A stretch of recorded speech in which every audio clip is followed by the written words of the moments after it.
कुछ भी कर पाने में असमर्थ है।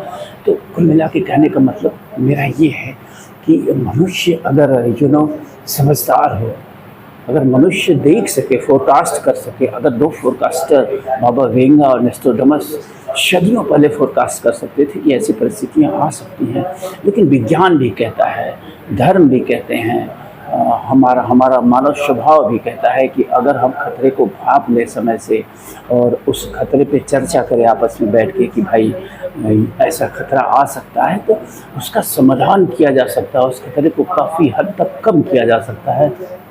लेकिन दुर्भाग्य है कि ये जो पॉलिटिकल सिनारियो दिख रहा है पूरी दुनिया का, कहीं भी बातचीत की संभावनाएं नहीं दिख रही हैं। हर तरफ सिर्फ हिंसा की बातें चल रही हैं, वार की बातें चल रही हैं। तो इन सारी चीज़ों को लेके मन बड़ा दुखी होता है कि आखिर हम ये कहते हैं कि हम प्राणी श्रृंखला के सबसे स्किल्ड हैं, सबसे सर्वश्रेष्ठ हैं, और हम अगर एक टेबल पे न बैठ सकें, एक साथ न बैठ सकें अपनी समस्याओं को सुलझाने के लिए, तो ये बड़े दुर्भाग्य की बात होगी। और फिर ये कहना गलत होगा कि हम प्राणी श्रृंखला में सबसे सर्वश्रेष्ठ हैं। ये तो आज जो मनुष्यों की स्थिति है, चारों तरफ आप नज़र दबाइए, पूरी दुनिया के परिदृश्य को देखिए आप। मैं सिर्फ भारत के संदर्भ में नहीं कर रहा हूँ, ये चारों तरफ अफरा तफरी मची हुई है। बातचीत करने में लोग असमर्थ साबित हो रहे हैं। इस ढंग की असमर्थता व्यक्तिगत रिश्तों से लेके राष्ट्रों के आपसी रिश्तों तक में दिख रही है। हम मनुष्य अपने व्यक्तिगत लाभ हानि, अपने व्यक्तिगत अहंकार की पुष्टि के लिए कुछ भी आप कह सकते हैं, अपने अहंकार और व्यक्तिगत लाभ हानि के लिए हम सॉरी फिर से।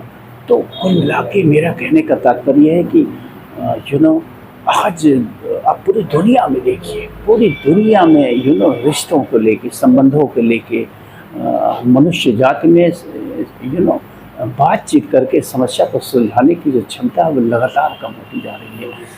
पति पत्नी के रिश्ते से, मित्र मित्र के रिश्ते से, परिवार परिवार के रिश्ते से लेके आप राष्ट्र के बीच के रिश्ते हर जगह ये कमी आप महसूस कर सकते हैं कि हम सब ग्रीडी हो गए हैं। अपने व्यक्तिगत लाभ हानि के प्रति हम इतने कह सकते हैं कि ग्रीडी हो गए हैं कि इतने अहंकारी हम हो गए हैं कि हम आपस में बैठ के ईमानदारी से समस्याओं के समाधान के रास्तों पे बात नहीं कर पा रहे हैं। और उसी का दुष्परिणाम है कि आज चारों तरफ आप देखेंगे कि एक अजीब सा माहौल बना हुआ है। एक व्यक्ति में संघर्ष, परिवार में संघर्ष, समाज में संघर्ष। भारत में तो इस तरह के माई गुडनेस न जाने कितने संघर्ष हैं। जाति के नाम पे संघर्ष, धर्म के नाम पे संघर्ष, पूरी दुनिया संघर्ष में फंसी पड़ी है। तो इस वीडियो के माध्यम से मैं यही कहूँगा कि अभी समय है कि हम बाबा वेंगा और नेस्ट्रोडमस की जो भविष्यवाणी है उस पर चिंता करें, क्योंकि दुनिया की जो परिस्थिति है वो यही इशारा करती है कि उनकी भविष्यवाणी 2025 में सत्य होती दिख रही है। अगर हम कहीं गलती से भी किसी एक राजनेता की भूल से, एक राजनेता के अहंकार के चलते अगर आणविक युद्ध हो गया, अगर एटॉमिक वार हुआ दुनिया में, तो कल्पना हम नहीं कर सकते विनाश की। बस अगर एक सेंटेंस में कहना हो तो the entire humanity will be destroyed by humans.